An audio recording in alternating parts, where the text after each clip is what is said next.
Do you have an unbelievably strange hobby? Well, wait till you hear about these eccentric gems from Welsh archive collections. First up, the 4-time Prime Minister of Great Britain, William Ewart Gladstone. His stress-busting hobby of choice? Tree chopping on his Howden estate. Tourists flocked to witness his timber-taming talents, and some even gifted him axes, with one now on display at North East Wales Archives. I wonder what other strange hobbies our Prime Ministers have had. Over in Anglesey Archives, they take us back to 1910 with a strange walking match where the winner is not named.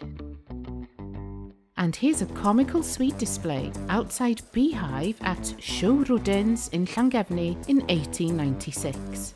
Who knew sweet displays could be a hobby? Down south in Swansea University Archives, they have footage of a hilarious 1970 three-legged pub crawl, all for the Students' Union charity Rag Week. Who knows, it might have become a hobby for some.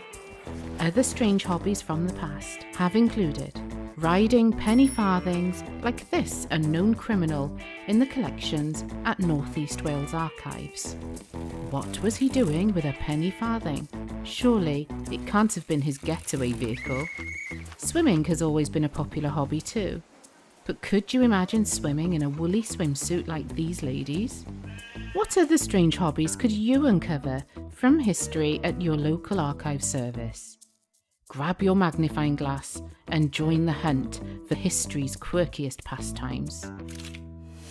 Don't forget to like the video and let us know what you've discovered at your local archives in the comments.